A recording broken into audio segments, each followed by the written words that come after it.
Hi, everyone. Dr. Rafich here from Vet Triage. It's almost 7 a.m. Pacific Standard Time, and July 12th or June 12th. So we will talk about dog foods. And by the way, Cornell, boom, shout out to them. I do the hackathon every year. I've been doing it for the past maybe 3 or 4 years now. It's typically in February. And the hackathon at Cornell is where the engineering, business, and vet students, I believe, they get together on Friday in random groups. They never met each other before, never worked together before.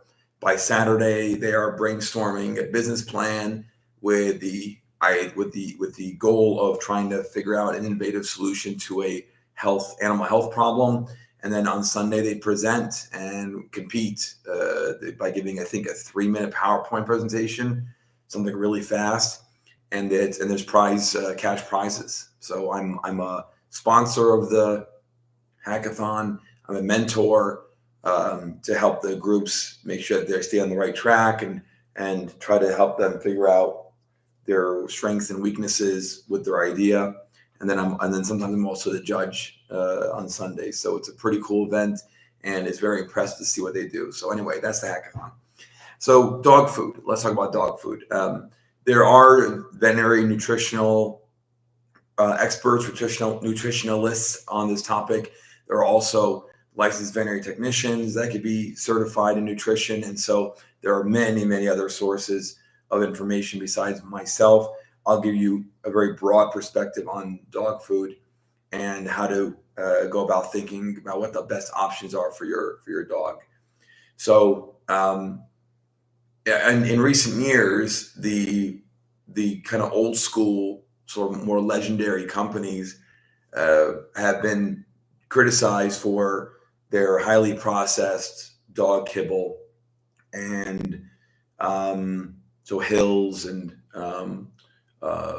Royal Canin and Iams and the Eukanuba Science Diet, and in the effort for pet owners to constantly try and find better stuff to feed their dog, other companies have risen to the top of people's minds. Blue Buffalo, Farmer's Dog. There's a bunch of there's a few others, and they tout having more natural food, human grade food that it's not as processed or not processed at all compared to the old school kibble. So the benefits to the old school, and then of course there's the raw dog food diet as well. And so we'll go through these three broad categories. Raw food meaning like it's raw, it's not cooked, and it's supposed to emulate what dogs would have eaten in their ancestral period, evolutionarily speaking, when they were wolves. So at least that's my perspective on it. That's my idea. That's my thought on it anyway. So let's go through all these. So the reason why the kibble formulations are so popular is in no particular order. Number one, it's been around forever. It's been a staple in domesticated dogs. For a very, very long time, many decades. Secondly, it's super convenient. It's got a pretty long shelf life. The dogs seem to eat it, so it implies that they like it to some degree. And you can just, pour a bowl of whatever amount, depending on your dog's weight and breed and all that stuff. And that's it. They can eat it at the moment. They can eat it throughout the day, whatever your dog's habits are. But you can just leave it there, and then when you're if they didn't finish it, you can throw it out, and then in the evening they get another bowl. So, and then the other number three, a lot of these companies also have research to back up their diets. I'm not sure about their maintenance diets, which is the typical day-to-day dog food that you feed your dog, but they have prescription diets, and these prescription diets they're tailored to target certain diseases. There's diets for hyperthyroidism, there's diets for diabetes, for cancer, for arthritis and dementia.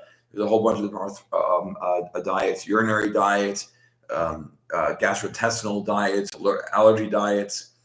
And so because you require a prescription from a doctor to get those prescription diets, there's research to back it up in order to prove that these diets are safe and efficacious for the disease you're trying to treat in the species you're trying to treat for.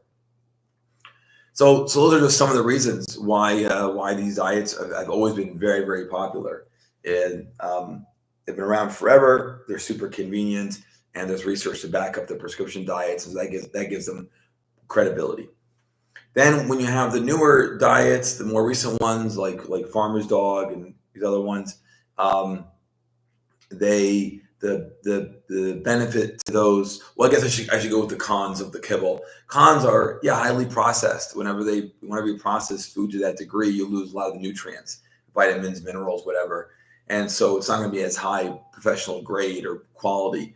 And then if you look at AAFCO, I can't remember what it stands for, but I believe it's AAFCO, which is an organization that's supposed to kind of dictate the minimum requirements for dog foods. Protein is the most expensive nutrient that is in dog food. And so there's a minimum percentage, like maybe 20 something percent, or I don't know, but the companies only have to meet that minimum. And so they're going to try and do that as minimally as possible. And the rest of the kibble is going to be just, carbs and fat or whatever, just crap to fill it up, fill up the dog's belly. So they're satiated, and to add to the shelf life of the food, lower the cost of the food. Whereas protein is a more expensive ingredient to add. It'll make the food more expensive. And so, why would companies want to excel beyond the bare minimum? Bare minimum is the bare minimum requirement. And so it saves the money, makes the money, and your dog gets a lesser quality food. So that's the downfall there. When you look at the more recent, like human grade dog diets, not as high of a shelf life, usually more expensive, higher quality in terms of how they formulate it. I've heard good and bad about them as well, as far as their diets still lose a lot of the nutrients in their ability to when they're formulating the food.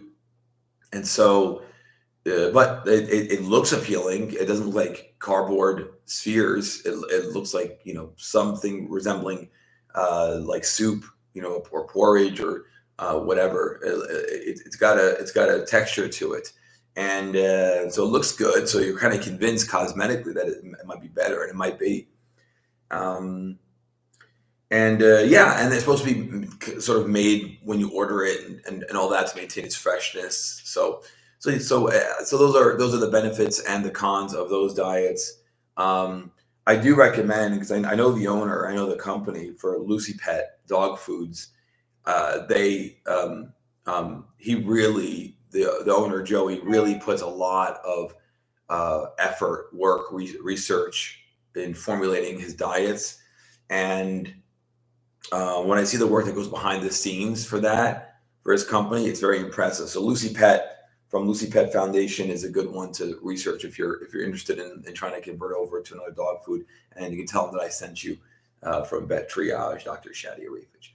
And then finally, the raw food diet. Raw food, I think it may be the best one, only because, from what I've seen, and again, this is all just experience, the dogs that eat the raw food diet are usually very well muscled, nice body weight, nice hair coats, good energy level. And a lot of the folks that are doing this diet have like dogs that are also active. You got like German Shepherds or Belgian Malinois or Labrador Retrievers, Golden Retrievers, and these dogs actually like work. They either hunt or they athletic, they're athletes or whatever.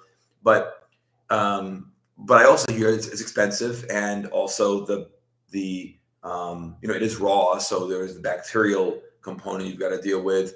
And I suppose maybe not every dog's digestive tract can handle it, I'm going to guess, because the reason why our domesticated dogs rely on like cooked foods is because their bacterial flora, their gastrointestinal tract functionality is just different than when they were wolves. They evolved over time to adapt to the diet that we wanted to feed them, and it was cooked or whatever.